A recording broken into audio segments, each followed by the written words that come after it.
أعوذ بالله من الشيطان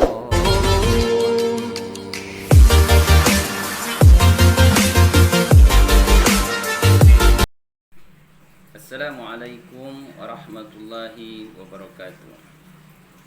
Alhamdulillah, alhamdulillahirabbil alamin, wa bihi nasta'ini ala umuri dunya waddin. Salatu wassalamu ala asrofil anbiya'i wal mursalin, sayyidina Muhammadin wa ala alihi wa sahbihi ajma'in. Amma ba'du. Qala Allah Ta'ala fi kitabihil karim, a'udzu billahi minasyaitonir rajim. Bismillahirrahmanirrahim. Ya ayyuhallazina amanu taqullaha haqqa tuqatih wa la tamutunna illa wa antum muslimun. Ibu bapak saudara-saudara kaum muslimin rahimakumullah. Marilah senantiasa kita bersyukur kepada Allah Subhanahu wa taala yang telah memberikan segala macam bentuk nikmat yang tidak mampu kita hitung satu persatu. Di antara nikmat yang banyak, dua nikmat utama yang selalu harus kita syukuri, yaitu nikmat iman dan Islam yang telah dihembuskan, ditanamkan di dalam diri kita masing-masing. Untuk itu marilah kita bersyukur kepada Allah Subhanahu wa taala dengan melafazkan lafaz hamdalah, alhamdulillah rabbil alamin. Kemudian rasa syukur ini kita implementasikan dalam bentuk takwa kepada Allah Subhanahu wa taala, yaitu menjalankan segala perintah serta menjauhi segala apa yang menjadi larangan Allah Subhanahu wa taala. Kemudian salawat dan salam senantiasa kita haturkan kepada junjungan kita penghulu alam Nabi besar Muhammad sallallahu alaihi wasallam dengan mengucapkan lafaz Allahumma sholli ala sayyidina Muhammad wa ala ali sayyidina Muhammad. Mudah-mudahan salawat yang senantiasa kita haturkan kepada beliau menjadi penyebab nantinya turunnya syafaat beliau kepada kita pada saat kita menghadap Allah Subhanahu wa taala di yaumil mahsyar. Pada saat itu tidak ada satu syafaat dari siapapun yang mampu menolong kita kecuali daripada syafaat baginda Rasulullah sallallahu alaihi wasallam. Dan ketahuilah pula bahwa ibu bapak, saudara-saudaraku kaum muslimin rahimakumullah, amalan bersalawat kepada baginda Rasulullah sallallahu alaihi wasallam merupakan amalan yang sangat mudah dan gampang untuk kita kerjakan. Kapan dan dimanapun amalan itu bisa kita kerjakan. Tetapi ketahuilah bahwa pahalanya sangat besar sekali diberikan oleh Allah Subhanahu wa taala kepada siapa yang senantiasa bersalawat kepada baginda Rasulullah sallallahu alaihi wasallam. Allah Subhanahu wa taala menegaskan, a'udzubillahi minasyaitonirrajim. Bismillahirrahmanirrahim. Innallaha wa malaikatahu yusholluna 'alan nabi. Ya ayyuhallazina amanu shallu 'alaihi wa sallimu taslima. Allah dan para malaikatnya bersalawat kepada baginda Rasulullah sallallahu alaihi wasallam. Oleh karenanya ditegaskan kepada kita, hai orang-orang yang beriman, bersalawatlah kepada baginda Rasulullah sallallahu alaihi wasallam. Ibu bapak saudara-saudara kaum muslimin rahimakumullah. Dalam kesempatan yang berbahagia ini kita akan berbicara tentang keutamaan daripada menuntut ilmu. Kita diberikan oleh Allah Subhanahu wa taala nilai menjadi makhluk yang sempurna di antara makhluk yang lain. Salah satunya yaitu karena kita manusia diberikan Allah Subhanahu wa taala otak untuk berpikir. Oleh karena itu, otak ini perlu kita asah agar tidak lumpuh, karena kita perlu memupuk semangat untuk senantiasa belajar dan belajar. Maka dengan belajar kita akan sadar jika kita sesungguhnya masih banyak yang tidak mengetahui tentang sesuatu, bahkan kita sebenarnya tidaklah tahu apa-apa. Oleh karenanya kita dianjurkan untuk senantiasa belajar dan belajar. Ibu, bapak, saudara-saudara kaum muslimin rahimakumullah. Menuntut ilmu sangatlah penting dan tidak ada batasan tentang itu, baik terkendala usia maupun terkendala oleh waktu dan kesempatan.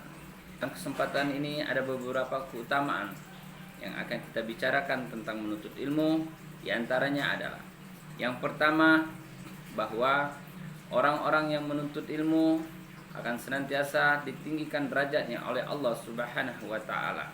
Allah Subhanahu wa taala berfirman di dalam Quran surat Al-Mujadalah ayat 11, Allah akan meninggikan derajat orang-orang yang berilmu, orang-orang yang beriman dan berilmu di antara kamu beberapa derajat.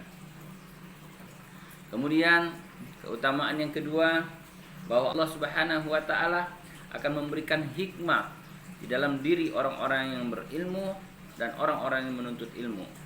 Hal ini ditegaskan oleh Allah Subhanahu wa taala di dalam Al-Qur'an surat Al-Baqarah surat kedua ayat 269, bahwa Allah Subhanahu wa taala berfirman, Allah menganugerahkan hikmah kepada siapa yang dikehendakinya.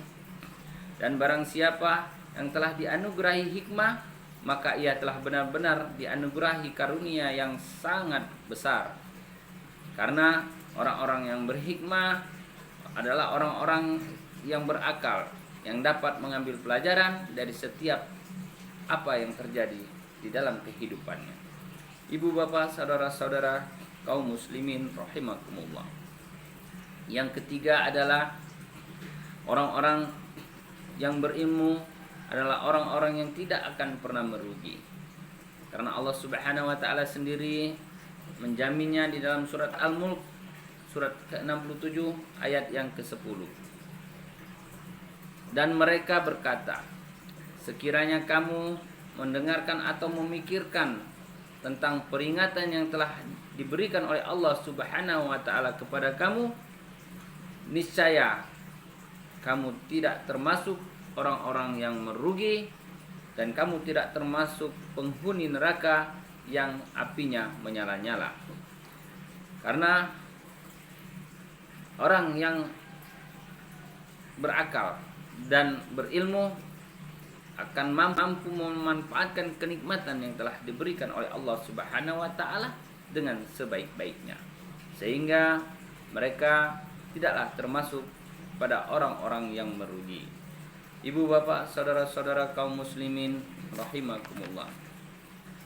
Menuntut ilmu ini merupakan sesuatu yang penting dan diwajibkan kepada kita setiap muslim. Baginda Rasulullah sallallahu alaihi wasallam bersabda, "Talabul ilmi faridatun ala kulli muslim." Yang artinya menuntut ilmu merupakan kewajiban setiap muslim. Dan Rasulullah sallallahu alaihi wasallam menegaskan kepada kita, apabila kita ingin mendapatkan kebahagiaan di dunia dan akhirat, maka tuntutlah ilmu sebaik-baiknya. Baginda Rasulullah sallallahu alaihi wasallam bersabda, "Man aradad dunya fa alaihi ilma, wa man arada akhirah fa alaihi ilma, wa man arada huma fa alaihi ilma." Barang siapa yang ingin mendapatkan kebahagiaan dunia, maka raihlah dengan ilmu. Barang siapa yang ingin mendapatkan kebahagiaan akhirat, maka raihlah dengan ilmu. Dan barang siapa yang ingin mendapatkan kebahagiaan kedua-duanya, kebahagiaan di dunia dan kebahagiaan di akhirat, maka raihlah dengan ilmu.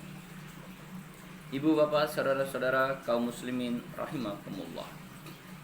Kemudian keutamaan keempat, yaitu bahwa orang-orang yang berilmu akan mampu membedakan mana yang hak dan mana yang batil. Allah Subhanahu wa taala menegaskan di dalam surat Al-Fatir 35 ayat ke-28, dan demikian pula di antara manusia, makhluk bergerak, dan hewan-hewan yang melata, yang berbagai macam bentuk, jenis dan warnanya. Ketahuilah, yang paling takut kepada Allah Subhanahu wa taala adalah para ulama, yaitu orang-orang yang berilmu. Orang-orang berilmu takut akan berbuat dosa karena mereka telah paham akan siksa yang akan ditanggungnya apabila mereka melanggar daripada perintah Allah Subhanahu wa taala. Ibu bapak, saudara-saudara kaum muslimin rahimakumullah. Allah Subhanahu wa taala tidak hanya memerintahkan kita untuk menuntut ilmu, tetapi Allah Subhanahu wa taala telah memperhatikan sarana-sarana yang harus dipersiapkan oleh kita dalam menuntut ilmu, dan semua itu telah diberikan oleh Allah Subhanahu wa taala kepada kita. 3 hal penting yang dapat kita manfaatkan untuk menuntut ilmu yang telah diberikan oleh Allah Subhanahu wa taala di dalam diri kita. Yang pertama adalah al-sama', pendengaran. Dengan pendengaran kita bisa memanfaatkan pendengaran kita untuk menuntut ilmu. Kita dapat mendengarkan kajian-kajian dari para guru-guru kita, ustadz dan ustazah kita. Kemudian yang kedua, Allah Subhanahu wa taala telah menganugerahkan al-basar, yaitu penglihatan. Dengan penglihatan kita mampu melihat segala sesuatu yang ada di sekitar kita. Kita mampu membaca segala sesuatu yang ada di sekitar kita, dan kita mampu membaca buku-buku pelajaran, isikan tentang pelajaran-pelajaran dalam kehidupan di dunia. Begitu juga buku pelajaran yang mengajarkan pendidikan syar'i, yaitu tata cara bagaimana kita beribadah kepada Allah Subhanahu wa taala. Dan yang terakhir, Allah Subhanahu wa taala memberikan kepada kita al-fuad, hati. Dengan hati ini kita mampu membedakan yang hak dan yang batil. Dengan hati kita mampu merasakan kesusahan orang lain, dan dengan hati kita mampu bedakan mana yang baik, mana yang buruk, sehingga kita terhindar dari segala sesuatu perbuatan-perbuatan yang dilarang oleh Allah Subhanahu wa taala. Ibu bapak, saudara-saudara kaum muslimin rahimakumullah, kita belajar dan terus belajar. Terlebih lagi kita memberikan pelajaran kepada anak-anak kita. Pada saat ini kena oleh penyakit yang mewabah yang diberi nama COVID-19. Boleh jadi anak-anak kita terhalang untuk mendapatkan pelajaran maksimal di sekolahnya masing-masing. Untuk itu, marilah kita ambil hikmahnya. Kita ambil kesempatan karena kita memiliki waktu yang banyak bersama-sama anak-anak di rumah, maka jadikanlah rumah tangga kita rumah tangga yang disebut-sebut oleh baginda Rasulullah SAW, yaitu madrasah utama bagi anak-anak kita. Adalah kita ajarkan pendidikan kepada anak-anak kita, terutama pendidikan tentang agama Islam, pendidikan tentang syar'i, yaitu bagaimana cara kita beribadah yang baik dan benar sesuai dengan perintah Al-Quran dan sunnah baginda Rasulullah SAW. Mudah-mudahan bermanfaat. Subhanakallahumma wa bihamdika asyhadu alla ilaha illa anta wa astaghfiruka wa atubu ilaik. Wassalamualaikum warahmatullahi wabarakatuh.